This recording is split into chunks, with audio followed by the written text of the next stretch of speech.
el tema de hoy es lo que Dios nos enseña en la victoria. Primera parte, ¿ya? José mira a la hermana Victoria y dice, no es esa victoria, es la victoria de triunfo, ¿ya? Concéntrate, José. Vamos a leer, ya, tenga su Biblia a mano. ¿Tienen su Biblia, cierto? A ver, muéstrenme su Biblia. Faltan algunas Biblias, ya no importa. Cómpresela físicamente, invierta aquí, en esto, en el libro. Ya, vamos a leer del capítulo 1, el versículo 2. Mi siervo Moisés ha muerto. Ahora pues, levántate y pasa este Jordán, tú y todo este pueblo, a la tierra que yo les doy a los hijos de Israel. Amén. Mi siervo Moisés ha muerto, ahora pues levántate y pasa este Jordán, tú y todo este pueblo, a la tierra que yo les doy a los hijos de Israel. Vamos al capítulo 3. Los primeros versos del capítulo 3. Verso 1. Dice, Josué se levantó de mañana y él y todos los hijos de Israel partieron de Sittim y vinieron hasta el Jordán y reposaron allí antes de pasarlo. Y después de 3 días los oficiales recorrieron el campamento y mandaron al pueblo diciendo, cuando veáis el arca del pacto de Jehová vuestro Dios y los levitas sacerdotes que la llevan, vosotros saldréis de vuestro lugar y marcharéis en pos de ella, a fin de que sepáis el camino por donde habéis de ir, por cuanto vosotros no habéis pasado antes de ahora por este camino, pero entre vosotros y ella haya distancia como de 2000 codos y no os acercaréis a ella. Y Josué dijo al pueblo, santificaos, porque Jehová hará mañana maravillas entre vosotros. Amén. Leamos el capítulo 4 ahora. Capítulo 4, verso 1. Cuando toda la gente hubo acabado de pasar el Jordán, Jehová habló a Josué diciendo, tomad del pueblo 12 hombres, uno de cada tribu, y mandadles diciendo, tomad de aquí, de en medio del Jordán, del lugar donde están firmes los pies de los sacerdotes, 12 piedras, las cuales pasaréis con vosotros, y levantadlas en el lugar donde habéis de pasar la noche. Entonces Josué llamó a los 12 hombres a los cuales él había designado de entre los hijos de Israel, uno de cada tribu, y les dijo, pasad delante del arca de Jehová, vuestro Dios, a la mitad del Jordán, y cada uno de vosotros tome una piedra sobre su hombro conforme al número de las tribus de los hijos de Israel, para que esto sea señal entre vosotros, y cuando vuestros hijos preguntaren a sus padres mañana diciendo, ¿qué significan estas piedras? Le responderéis, que las aguas del Jordán fueron divididas delante del arca del pacto de Jehová cuando ella pasó el Jordán.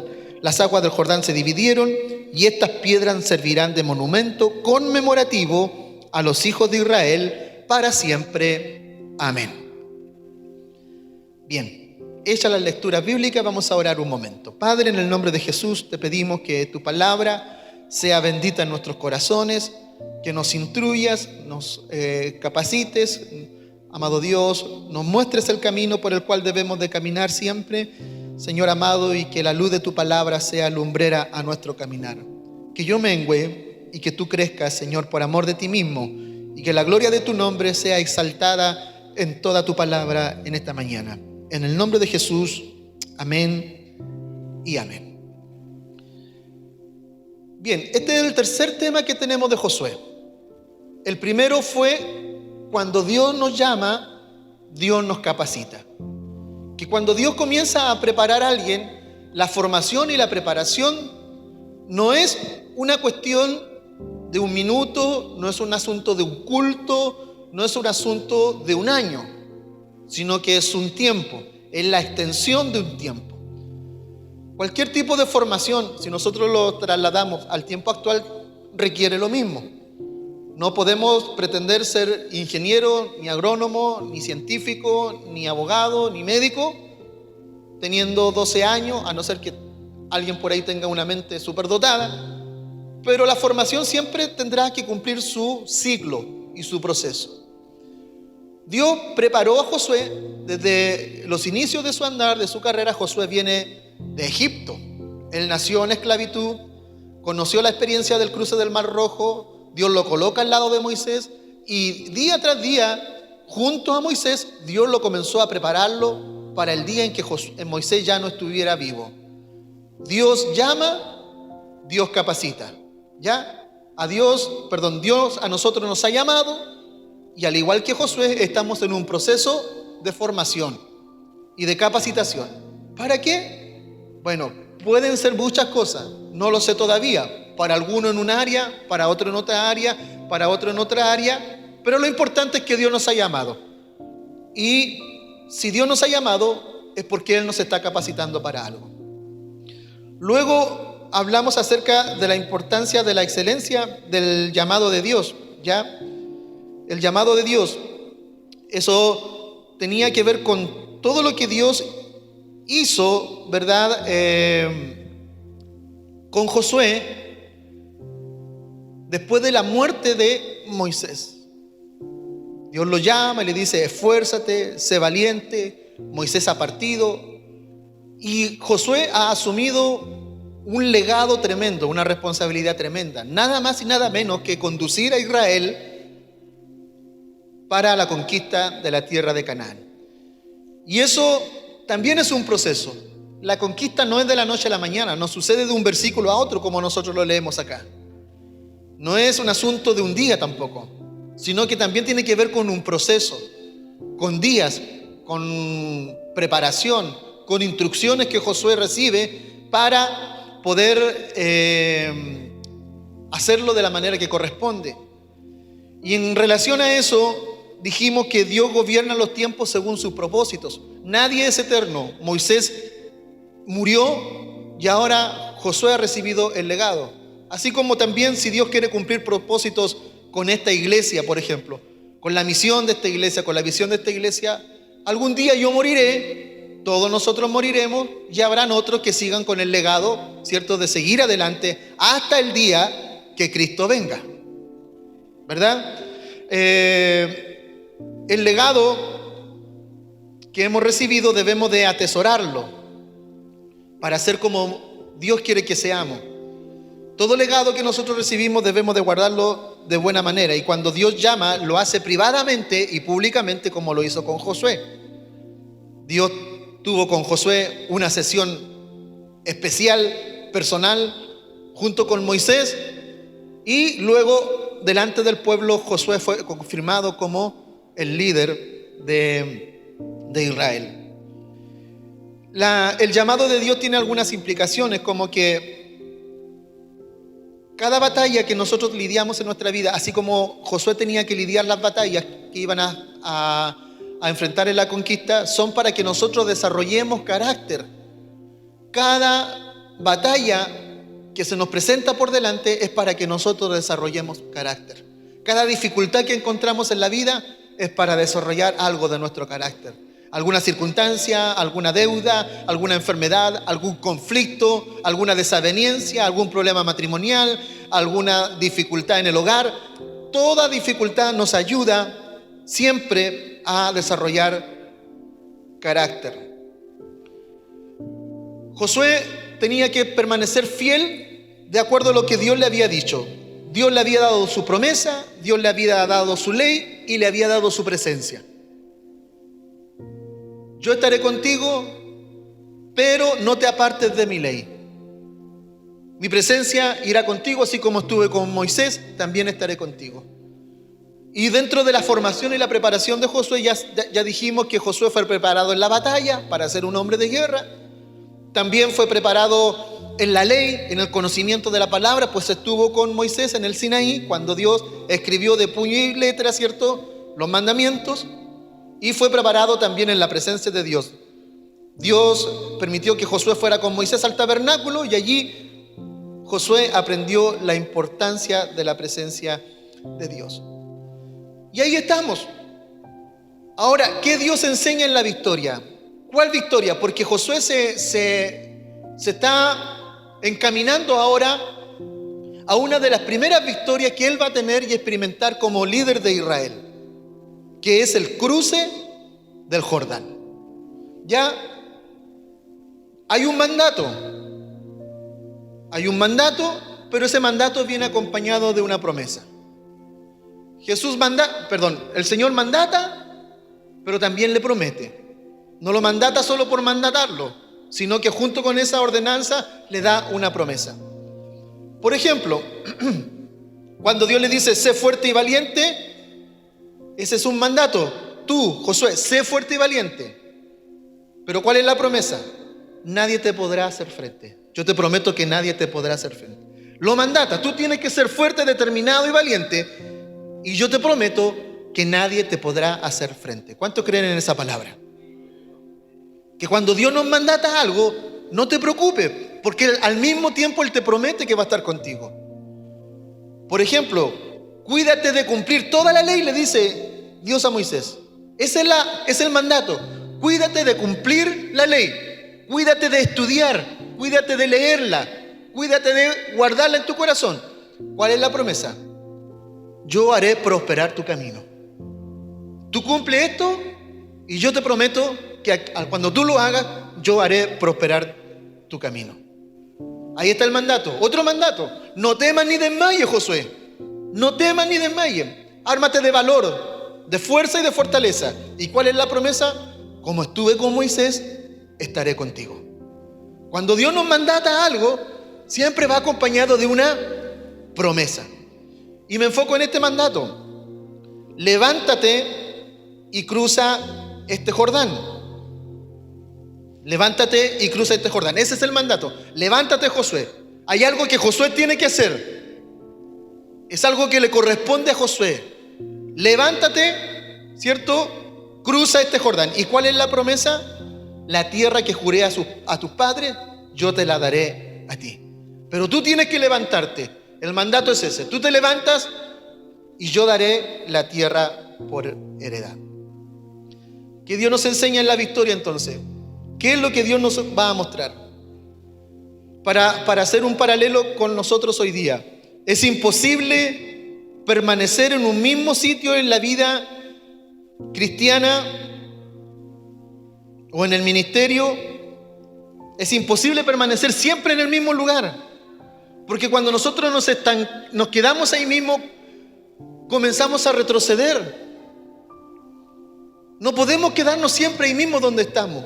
Si ya tenemos un hábito, por ejemplo. Si mi hábito es venir todos los viernes y los domingos al culto,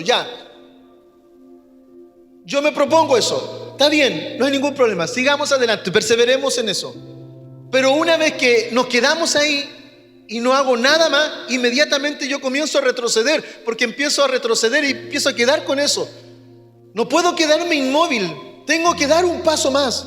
Tengo que levantarme a hacer algo más. Tengo que pedirle a Dios que me abra camino hacia algo más.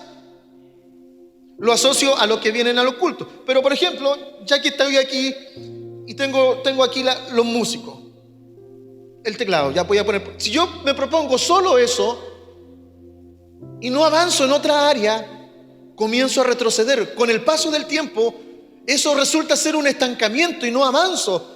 Al contrario, retrocedo. Lo mismo en la batería. Si yo me quedo solamente tocando batería toda la vida, entonces no habré avanzado en el estudio de la palabra. No sé lo que es orar, no sé lo que es una comunión, no sé lo que es la reflexión. Y al final comienzo a retroceder. Dios llama a Josué a que se levante y camine. No a que se levante y retroceda, no que se levante y se quede ahí estacionado. No se puede quedar estacionado, porque tiene el desafío por delante de entrar en la tierra prometida. Es fuerte el desafío, pero Dios está con él. Amén. Dios está con él. Por lo tanto, Josué tiene que obedecer al llamado con prontitud, sin vacilación, sin dudar. Josué tiene que hacerle frente. Se levanta y cruza, ¿cierto?, el Jordán con prontitud. John Butler, que es un experto en en Biblia, dice, aquellos que tardan en obedecer, no deberían reclamar si Dios tardara en responder. Lo vuelvo a repetir, que aquellos que se tardan en obedecer no deberían reclamar si Dios se tarda en responder. Porque a veces somos todo lo contrario, que queremos que Dios nos responda, pero nunca hacemos nada. Nunca damos algo de nosotros y queremos que Dios nos responda siempre. Y aquellos que se tardan en obedecer al llamado, en obedecer a la fe, en obedecer a la palabra, tampoco deberían reclamar si Dios se tarda en responder. No deberíamos ser así. Entonces Josué tiene un desafío, tiene que cruzar a la tierra prometida, tiene que ir al lugar de la promesa, al lugar donde Dios le dijo que iban a estar. Amén. Pregunto en esta mañana, ¿alguno de nosotros tiene una promesa por delante? ¿Alguien puede recordar alguna promesa que Dios le ha dado, que Dios le ha hecho? ¿Sí? Víctor tiene una promesa, Sergio tiene una promesa, Cristian tiene una promesa. Tenemos promesas que Dios nos ha dado. Y esa promesa como que representa también la tierra prometida. Para cruzar a la tierra prometida, Dios le dice a Moisés, inclúyelos a todos. No es un asunto solo para ti, es para todos. Josué podría haber sido egoísta y decir, no, esto tiene que ver solamente conmigo y Dios. Es un trato personal conmigo y se olvida del pueblo. No, las promesas aquí son para todos nosotros. Yo creo que Dios va a prosperar el camino de esta iglesia. Yo creo que Dios va a prosperar el camino de este ministerio. Amén. Pero no es un asunto mío, no es un asunto que se resuelva porque yo de forma especial tengo algo con Dios. No, es un asunto de todos nosotros. Es que todos nosotros tenemos que creerle a Dios. Es que todos nosotros tenemos que estar involucrados. Es que todos nosotros tenemos que estar comprometidos. Es un asunto de todos nosotros. Amén. Somos iglesia y la iglesia es un cuerpo. La cabeza es Cristo y nosotros representamos cada uno de los miembros de ese cuerpo. Pero somos uno solo ante Dios. Amén. Por eso, si vemos que nuestros hermanos están en otro lugar, nos alegramos los que estamos aquí, ¿verdad? Los que están cumpliendo la misión allá, la están cumpliendo y nosotros nos alegramos aquí, porque otro día seguramente otros tendrán que ir a otro lado y otros quedarán acá y todos juntos nos alegramos para cumplir los propósitos de Dios. Amén. Eso tiene que ver mucho con el corazón pastoral. Josué también revela en cierta medida un corazón pastoral. Dios le está enseñando, Josué, la cosa no es solamente contigo, eres tú y todo el pueblo, eres tú y los ancianos de Israel, eres tú y los jóvenes de Israel, eres tú, los niños de Israel, las mujeres, todo está involucrado aquí. Entonces Dios le está enseñando de una otra manera a Josué que la visión que tiene que tener es una visión pastoral de todo el asunto. Es una visión global, una visión completa de todo el tema. Y Josué no tiene que pensar que él es el iluminado, que él es el que está jugando, ¿cierto?, con ventaja sobre los demás. No.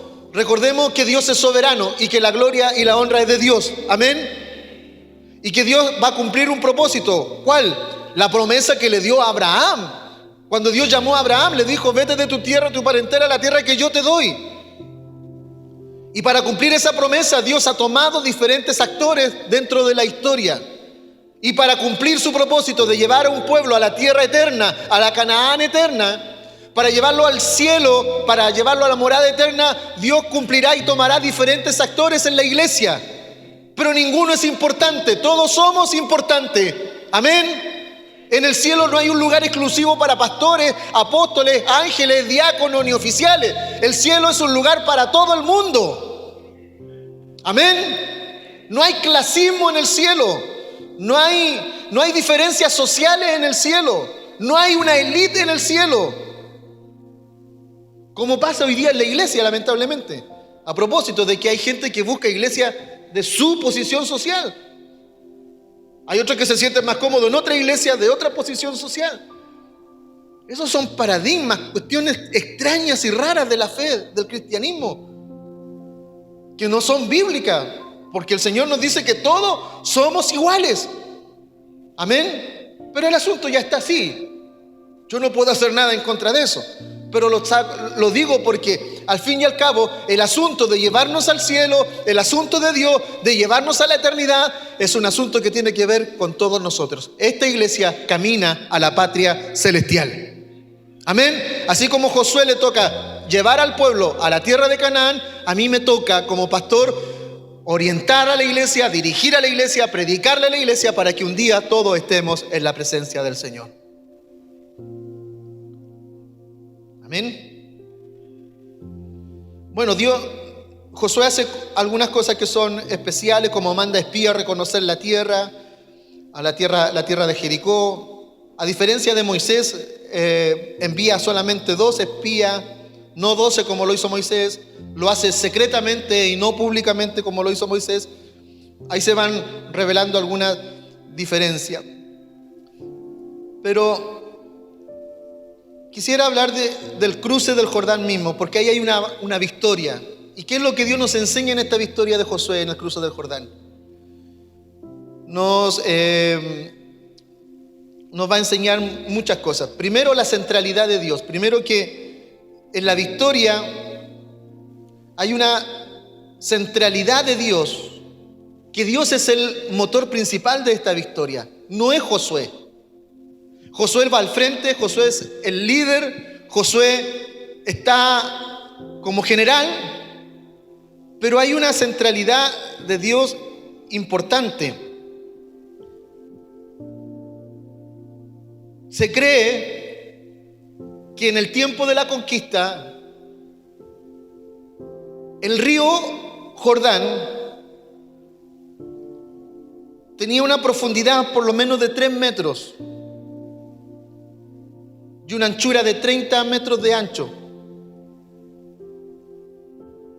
Al tiempo de que llegan los hijos de Israel ahí y se enfrentan al río Jordán, no era un charco, no era un riachuelo, era el río, un río fuerte, grande, que por lo menos tenía 3 metros de profundidad, su parte más profunda, y 30 metros de ancho.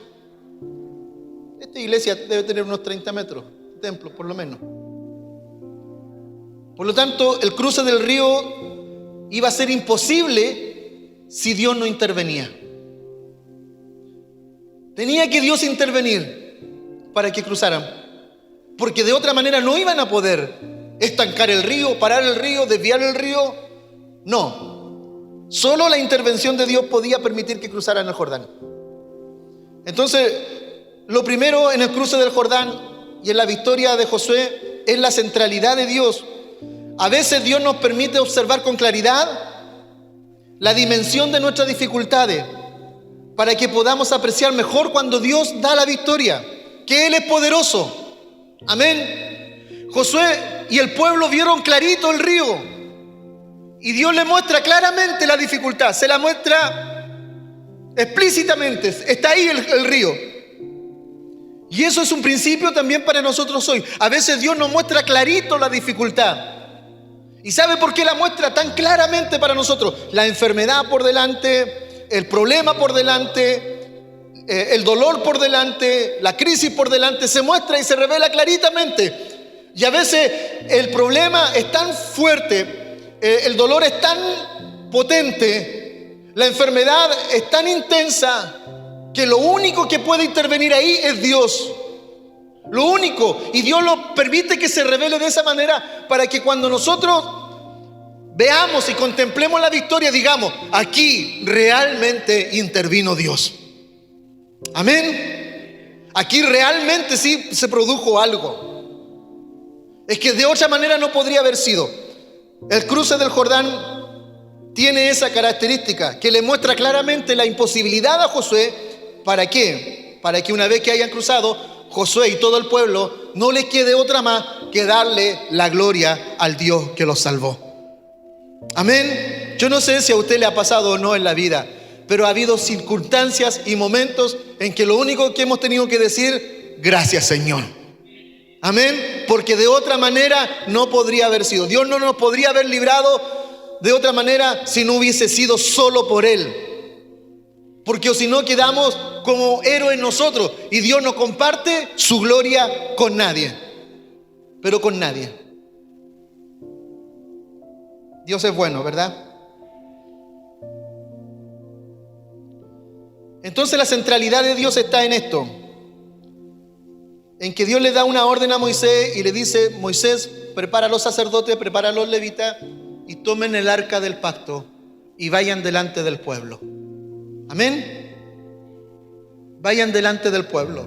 El arca del pacto es mencionada por lo menos 16 veces entre el capítulo 3 y el capítulo 4 de Josué. Y el arca, ya todos sabemos que simboliza la presencia de Dios que iba delante de su pueblo. Amén. Dios le dice: primero yo. A ver, el primero que va a cruzar aquí soy yo. El primero que va a obrar aquí seré yo. El arca del pacto primero.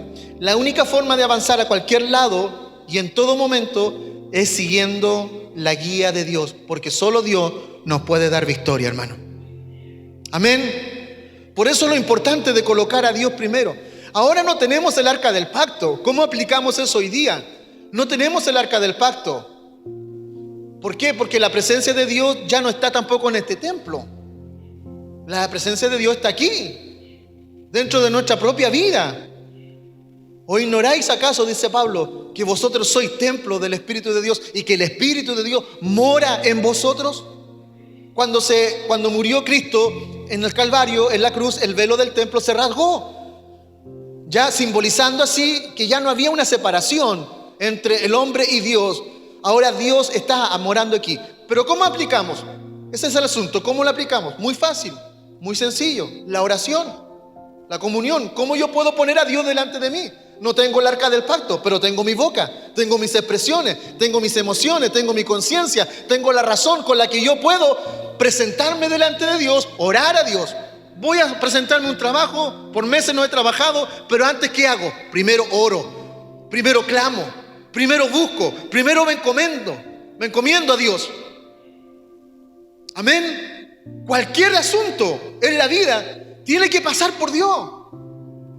Cualquier trámite tiene que pasar por Dios primero. Porque de esa manera nosotros podemos visualizar más claramente la obra de Dios. Porque de lo contrario a veces nos quedamos con los logros humanos. Y a veces parece que eso nos gusta, ¿cierto? Sentir que nosotros fuimos lo que pudimos con nuestra propia fuerza. Y no, hermanos queridos, en Cristo el Señor, toda la gloria le pertenece al Señor. Amén. Todo. Entonces, el arca del pacto representa entonces lo primero en el cruce del Jordán, la centralidad de Dios a través del arca del pacto.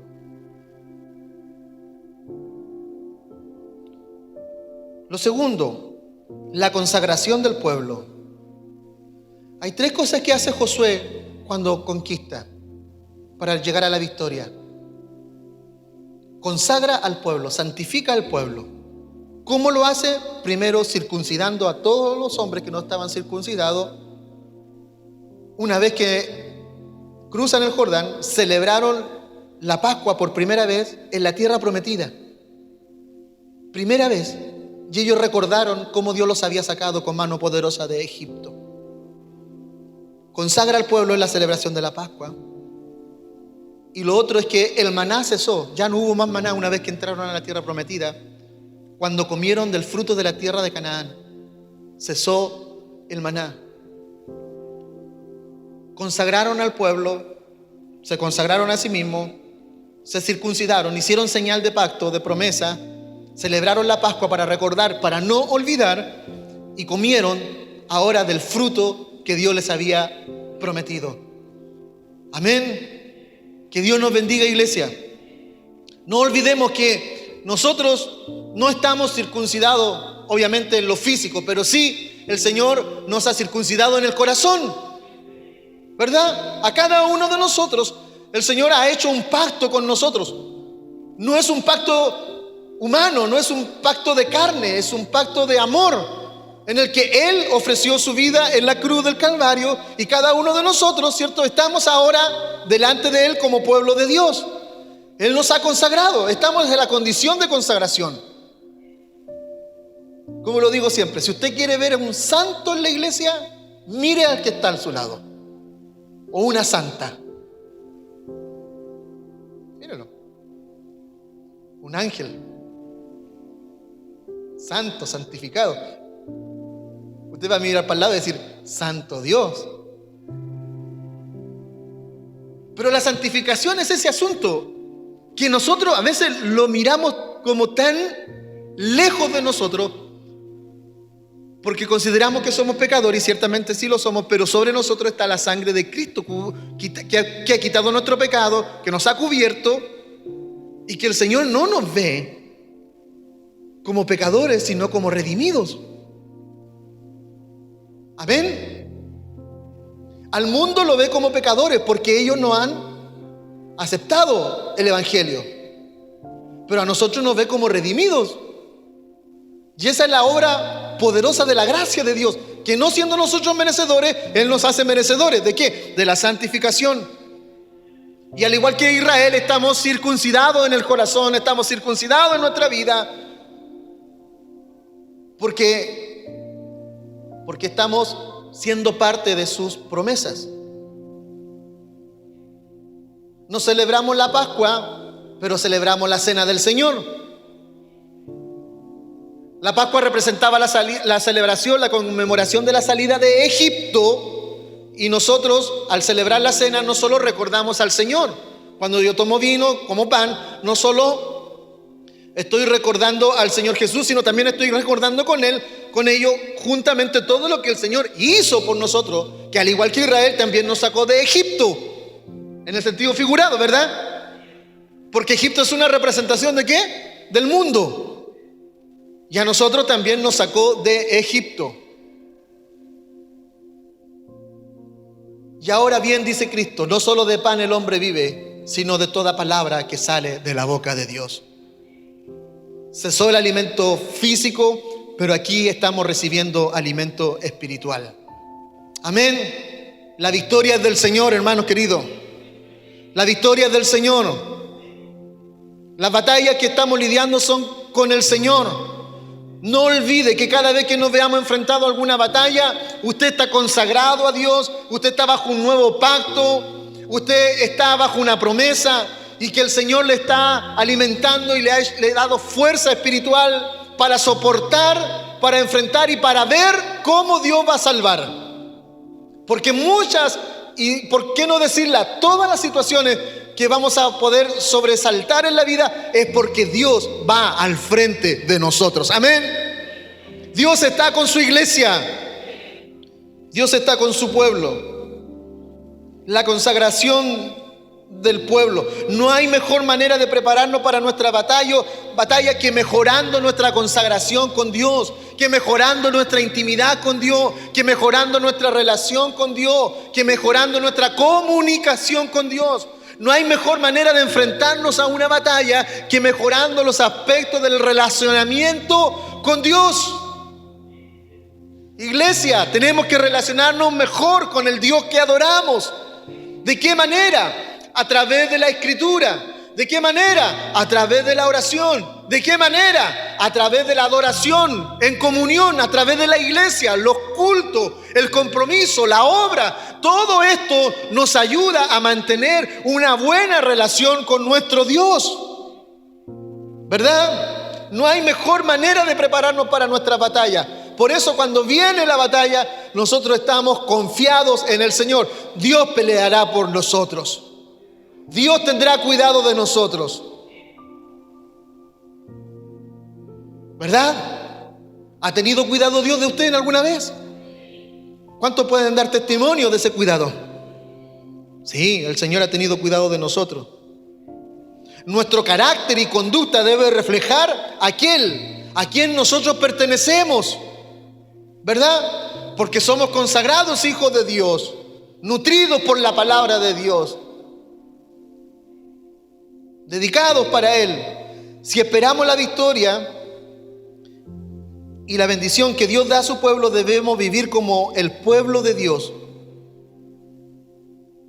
Si creemos que Dios nos ha dado victoria, respondamos a esa victoria. Amén. Respondamos a todo lo que Dios nos ha dado. Hermano, para todo hay tiempo. Amén. La consagración del pueblo. Y lo tercero la tercera implicancia que sucede en esta victoria, en la primera victoria de Josué, en el cruce del Jordán, viendo lo imposible, manifestando Dios que Él es el que abre el Jordán, porque fue Dios el que abrió el Jordán, ¿verdad? Fue Él el que separó las aguas. Josué, ¿qué tuvo que hacer? Obedecer a la orden de Dios. Amén. Y aquí tenemos nuevamente las estrategias de Dios funcionando como Dios quiere. Porque Josué hasta ahora no tiene ninguna victoria de la cual él pueda adjudicarse su logro o su mérito o su esfuerzo o su conocimiento en la guerra, en la batalla. No, porque aquí las aguas no se van a abrir porque Josué va y separa las aguas, sino porque Dios le da una orden y Josué tiene que obedecer esa orden. Y Dios se muestra y se revela. Las aguas se separan y el pueblo cruza. Dios va adelante, toma el arca, toma a los sacerdotes, los levitas, dile al pueblo que se coloquen detrás de ellos y que marchen, porque delante de ellos va el arca del pacto, va la presencia de Dios. Amén. Ni siquiera Josué, el general, el capitán general del ejército, iba adelante. No, los sacerdotes, los levitas iban delante. El arca de Dios primero, el símbolo de la presencia de Dios delante de él. Amén. El pueblo iba detrás consagrado.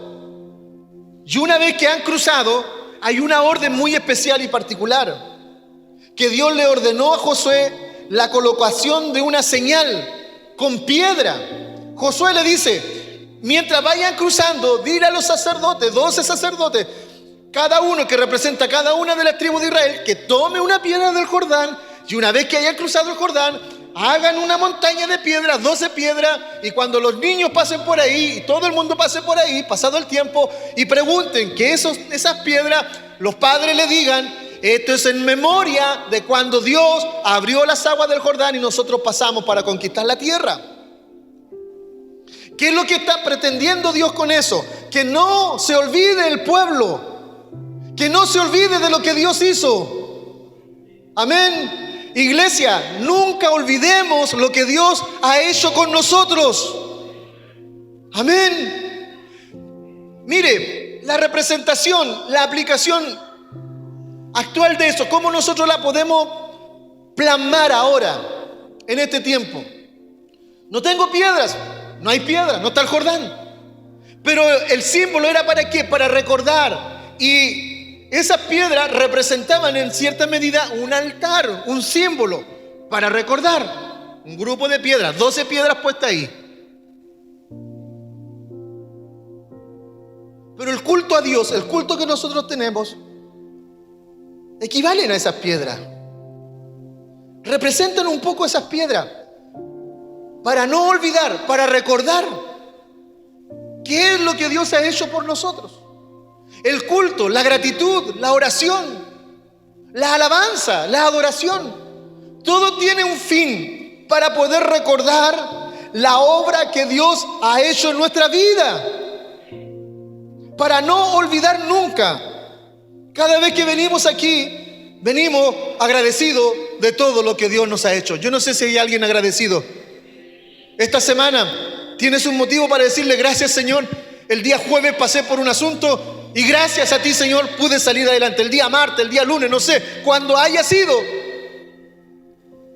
Dios es bueno. Dios es bueno. Nosotros ayer fuimos al campito que tenemos. Y ahí tenemos una casa ahí. Porque vino el incendio, está en Santa Juana.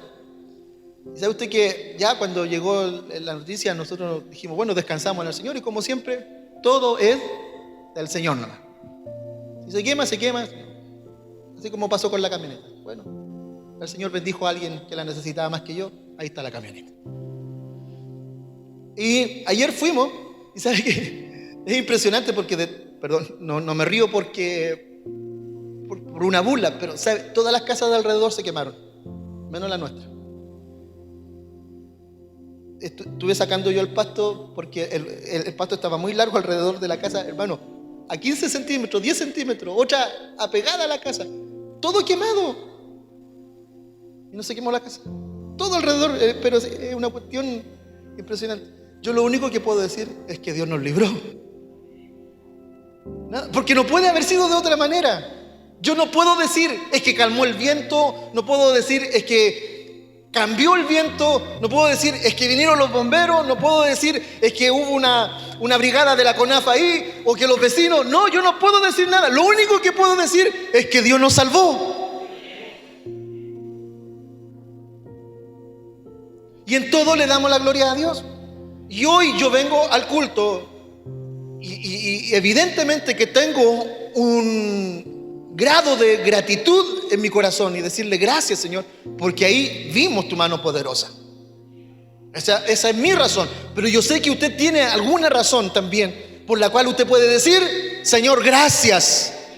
Y no quiero olvidar, al igual que Josué, no quiero olvidar lo que tú me enseñas en cada victoria, que tuya es la gloria. Amén. Que tuya es la gloria, Señor. No quiero olvidar que cuando yo estaba ya en lo profundo de la crisis, no quiero olvidar que cuando yo estaba en lo profundo del problema, tuya fue la victoria, Señor. Y tú me dijiste, levántate. Por eso yo le digo, iglesia, levantémonos con fe y salgamos a la vida esta semana no solos. Dios estará con nosotros una vez más. Y el día viernes cuando volvamos acá, o el día domingo cuando volvamos acá, tendremos nuevas razones, nuevos motivos para decir gracias, Señor. Porque su misericordia se renueva todos los días. Josué, júntate las piedras. Josué, toma las piedras, simbólicamente tómalas, y cada vez que pasen por ahí, recuerden lo que Dios ha hecho.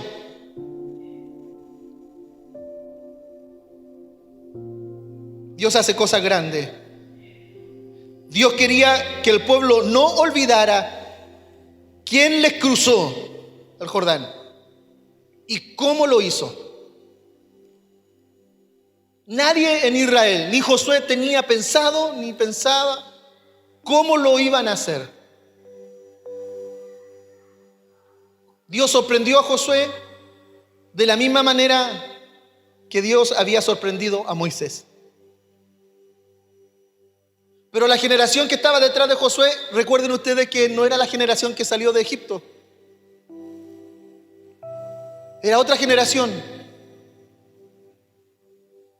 Y ahora les tocó a ellos comprobar el poder de Dios, la grandeza de Dios.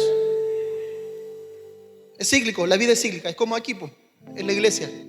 Ustedes son una generación diferente en nuestro ministerio, en nuestra iglesia. Pero de igual manera van a comprobar cómo Dios seguirá manifestando su poder y su gloria, como lo hemos visto también nosotros.